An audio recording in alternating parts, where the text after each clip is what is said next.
90% কীভাবে ডিম থেকে বাচ্চা ফোটানো যায়। এই কারণে আমাদের হচ্ছে এটা আজকে গাজীপুরে আমাদের দ্বিতীয় টেস্ট প্রজেক্ট চলতেছে। আমি এবং আজাদ দুজন মিলে সঠিক টেম্পারেচার পরিমাপ করার মাধ্যমে আমাদের হচ্ছে কাঙ্ক্ষিত যে ফলাফল সেটা নিয়ে আসার চেষ্টা করতেছি। এখন এখানে আমরা হচ্ছে একটি থার্মোমিটার ব্যবহার করছি, যেটার মাধ্যমে আমরা হচ্ছে আমাদের সঠিক যে তাপমাত্রাটা আমাদের মিটারের যেটা রিডিং এটা সবসময় সঠিক দেখায় না। এই কারণে আমরা হচ্ছে টেম্পারেচার মেশিন, যেটা হচ্ছে বডি টেম্পারেচার মাপার থার্মোমিটার বলে, এটাতে মাপার চেষ্টা করতেছি। এখানে প্রথম দেখতেছেন 99.1, মানে 99.1%, যেটা হচ্ছে কাঙ্ক্ষিত নয়। আমরা হচ্ছে অনেকবার চেষ্টা করছি, বারবার হচ্ছে টেস্ট করছি যে কাঙ্ক্ষিত ফলাফল কোনটা। সঠিক তাপমাত্রা হচ্ছে থার্মোমিটারে 100, মানে পুরোপুরি 100%। পুরোপুরি 100% হলে আমাদের হচ্ছে কাঙ্ক্ষিত ফলাফল সেটা হলো মিটারের রিডিং টেম্পারেচারে যদি আপনার হচ্ছে 37.7 থাকা দরকার।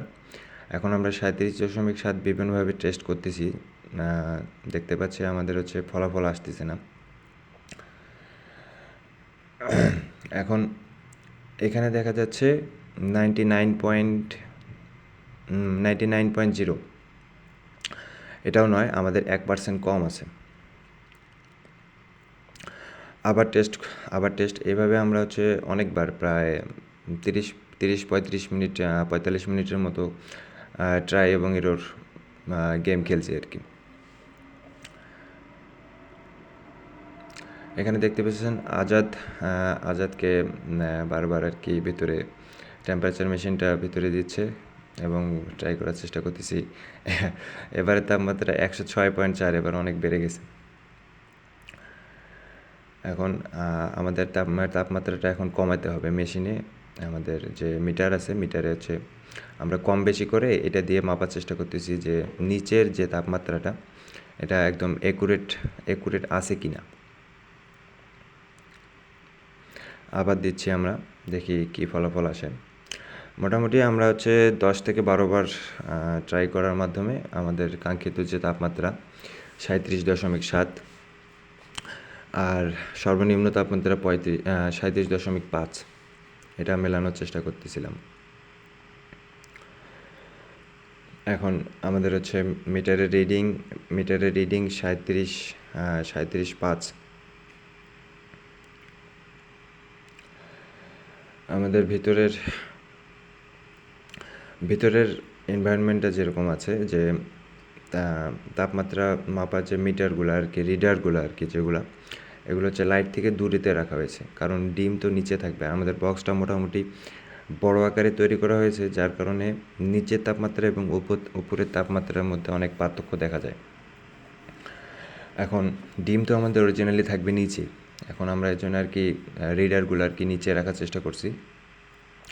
আর এটা আমাদের পুরোপুরি হোমমেড বলতে আমরা ককশিটের বক্স আমরা এখানে যেখানে আছি আশেপাশে আমরা পাইনি, যার কারণে আমরা হচ্ছে বাড়িতে এটা তৈরি করছি। একটা হচ্ছে ককশিটের বোর্ড কিনছিলাম, বোর্ডে এগুলো দাম কম হয়, 300 টাকা করে একটা শিট। আর আর্দ্রতা নিয়ন্ত্রণ করার জন্য আমরা একটা মগ ব্যবহার করছি, একটা বাটি, আর একটা হচ্ছে কাপড় আর কি, যেটাতে কাপড়টা আর কি পানি শোষণ করে আমরা লাইটের নিচে দেব। লাইটের নিচে দেওয়ার ফলে এই কাপড়টা পানি টানবে এবং যে পানিটা কাপড়ে আসবে, সেটা আর কি বাষ্প আকারে আমাদের মানে আর্দ্রতা আর কি নিয়ন্ত্রণ হবে আর কি।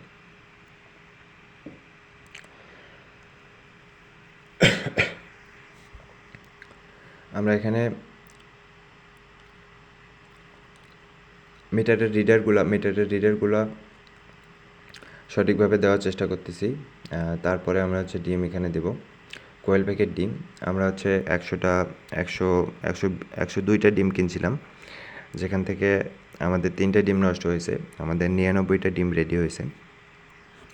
আমরা ডিমগুলো প্রথমে পরিষ্কার করে দিয়েছি, তারপরে হচ্ছে যে সুন্দর একটা কাপড় দিয়ে দিয়েছি নিচে, ডিমগুলো সুন্দরভাবে থাকার জন্য। আর হচ্ছে রিডারগুলো একটু উপরে দেওয়ার চেষ্টা করছি, ডিম থেকে একটু উপরে, নাহলে আবার ডিমের তাপমাত্রাটা ও শোষণ করবে, যার কারণে আমাদের সঠিক তাপমাত্রাটা আমরা পাবো না।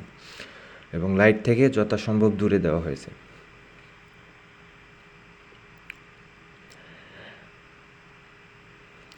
আমরা আজফা গ্রুপের পক্ষ থেকে এটা হচ্ছে আমাদের টেস্ট প্রজেক্ট চলতেছে।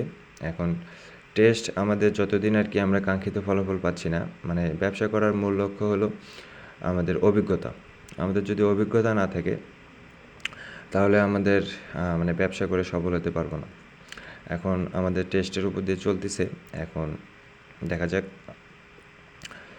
আমরা কী রেজাল্ট পাই। আমাদের সবগুলো ভিডিও ইউটিউবে পাবলিশ করা হবে। আমরা ডিমগুলো ইনকিউবেটরের ভিতরে দেওয়ার চেষ্টা করতেছি সবগুলো সঠিকভাবে।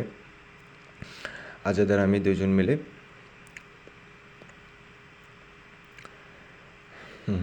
আমার ছেলেও একটু সাজেশন দিচ্ছে যে কীভাবে দেবো না দেবো। ডিমগুলো আমরা হচ্ছে মার্কিং করে নিয়েছিলাম, মার্কার পেন দিয়ে মার্কিং করে নিয়েছি।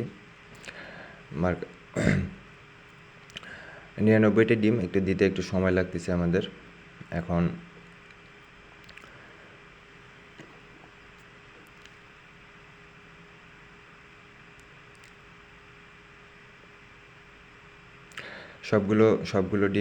সবগুলো ডিম দেওয়ার পরে আমরা হচ্ছে আবার হচ্ছে টেস্ট করি যে আমাদের হচ্ছে তাপমাত্রাটা নিয়ন্ত্রণ ঠিকভাবে আছে কি না। আমরা হচ্ছে আগে 2বার টেস্ট করি, একবার হচ্ছে ডিম দেওয়ার আগে এবং ডিম দেওয়ার পরে। আর আমাদের যেহেতু এটা ম্যানুয়াল মেশিন, আমাদের কোনো ধরনের অটোমেটিক মানে ফুল অটোমেটিক না, শুধুমাত্র তাপমাত্রাটা এখানে নিয়ন্ত্রণ হবে, যার কারণে আমাদের ডিমগুলো হাত দিয়ে ঘুরিয়ে দিতে হবে।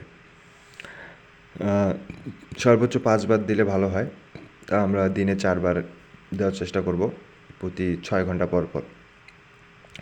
প্রতি 6 ঘন্টা পর পর 4 বার, আমরা দিনে 4 বার, 24 ঘন্টা, 24 ঘন্টা আমরা হচ্ছে 4 বার ডিমগুলো ঘুরিয়ে দেবো।